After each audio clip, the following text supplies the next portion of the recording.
Hello boys and girls, it's Miss Allie from the library and her friend the little blue dragon. How are you guys today and are you ready for a story? Well, I'm ready for a story and he's ready for a story. What do we need to do first before we can tell you that story? We have got to get our imagination fired up. So let's start with rubbing our hands together. Can we feel it? Can we feel it? Imagine! Imagine, imagine, imagine a story. Imagine, imagine, imagine a book. Imagine, imagine, imagine a story. Open our eyes and let's have a look. So what story have we got today? A visitor for Bear.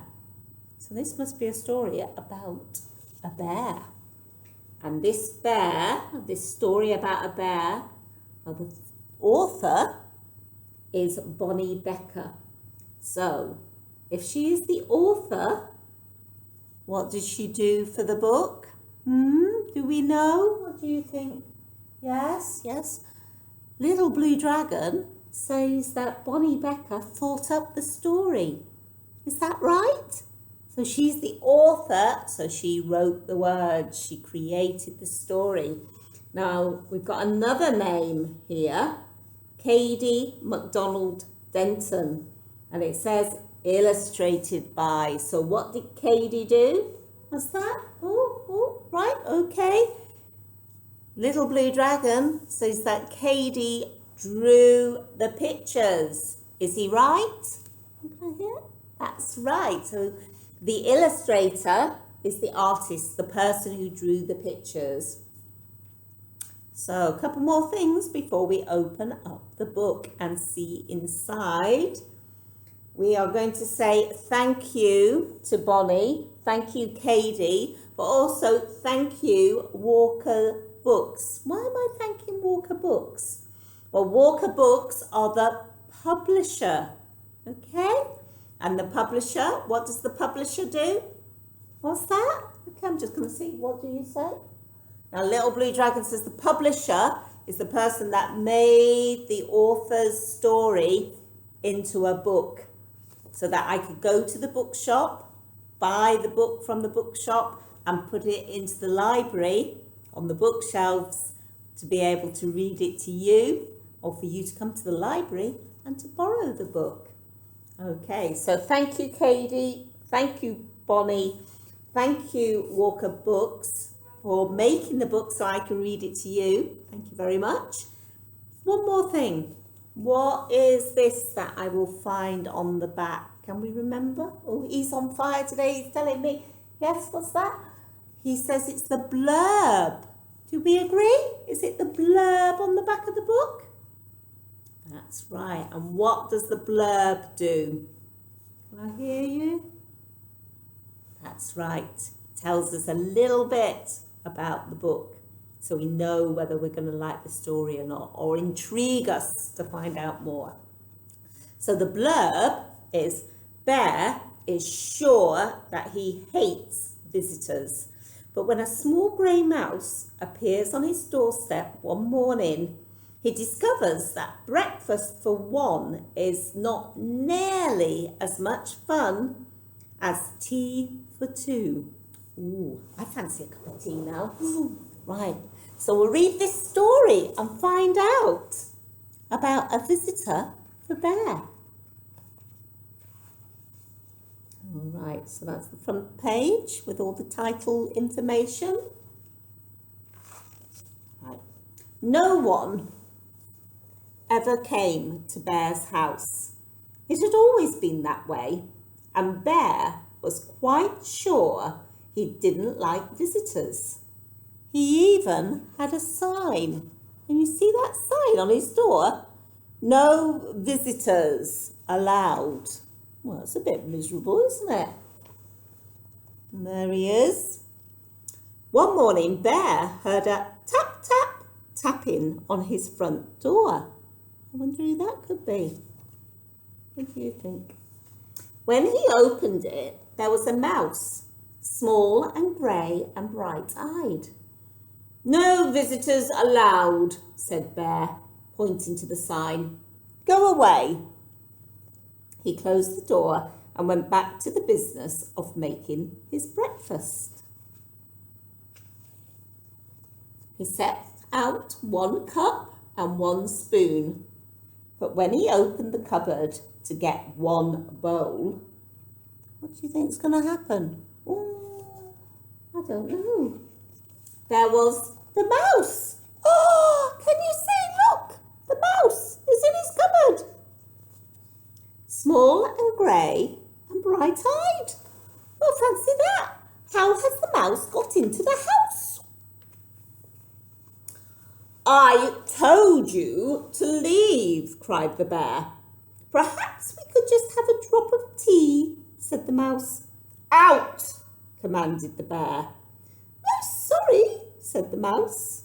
"I'll be going now." Bear showed him the door and shut it firmly. Well, that's not very friendly, is it? Then he went back to the business of making his breakfast. But when he opened the bread drawer for 1 slice of bread, what do you think he's going to find? What do you think is going to be there? I have a suspicion. There was the mouse, small and grey and bright-eyed. Can we see? Oh dear, Bear does not look very happy, does he? "Unbelievable," rumbled Bear. "Away with you, clear off." "I do like a bit of cheese," said the mouse. Bear pointed a rigid claw towards the door. "Right then, here I go. Farewell." And the mouse whisked out of the door. This time, Bear shut the door very firmly and locked it tight. He locked the windows too, for good measure.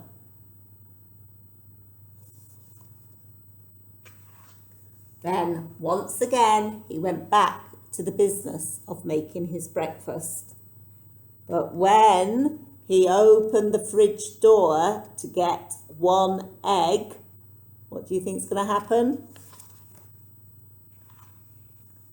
There was the mouse, small and grey and bright-eyed, of course. "Be gone!" roared the bear. Oh dear.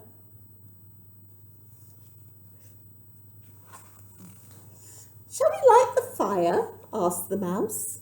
"This is impossible, intolerable, insufferable," cried Bear, shaking with anger and disbelief. "Terribly sorry. Now you see me, now you don't. I'm gone." And the mouse looked very sorry indeed while he waited for the bear to unbolt the door and let him out again.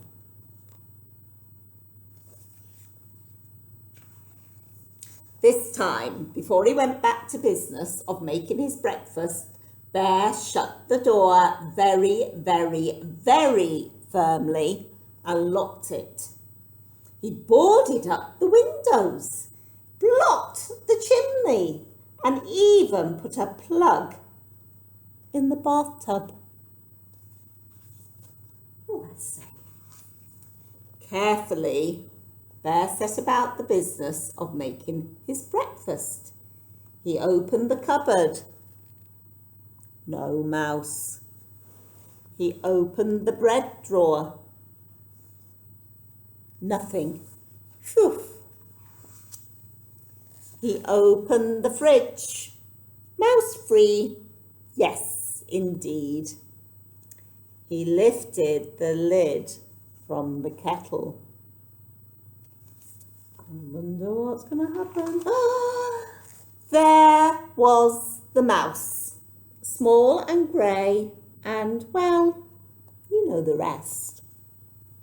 Bear fell onto the floor. I give up, he blubbered. You win. I'm undone.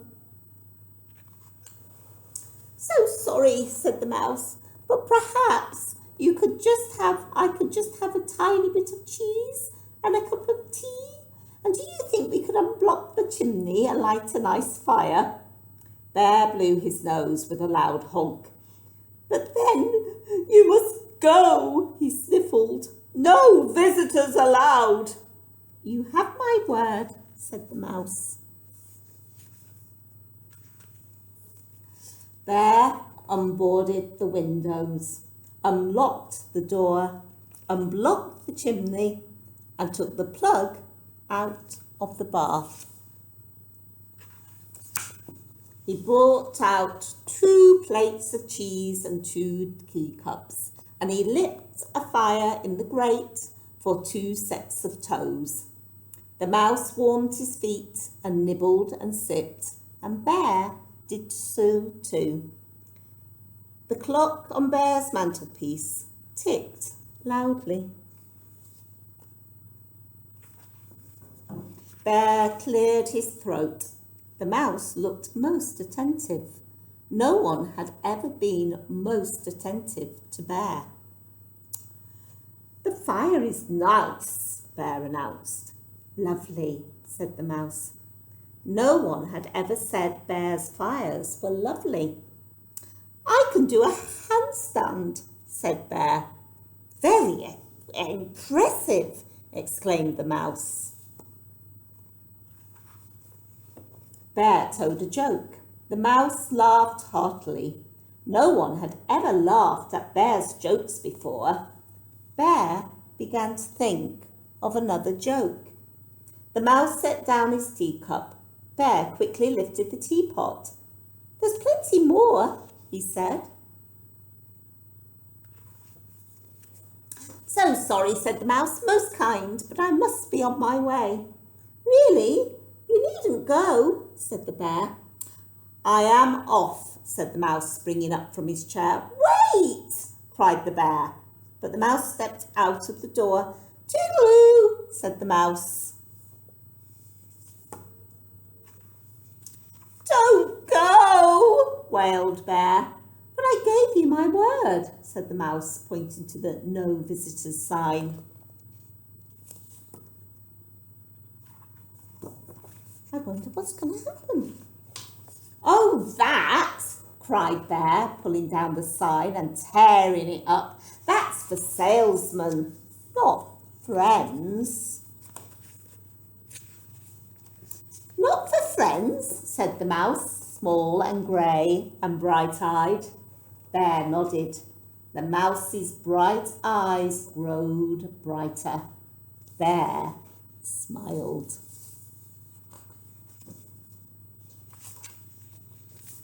Do you like 1 lump of sugar or 2? Said Bear most politely.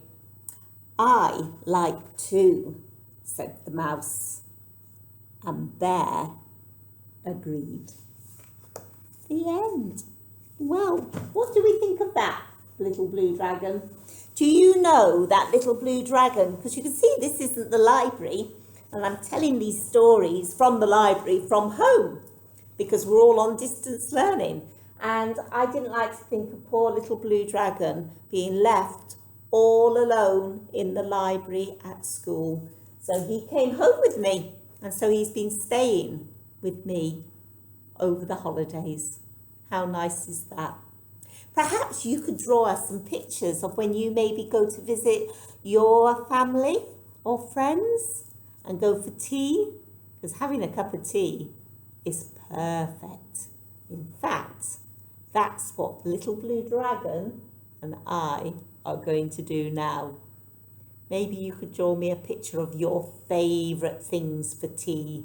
Sandwiches and cakes and fizzy pop, maybe.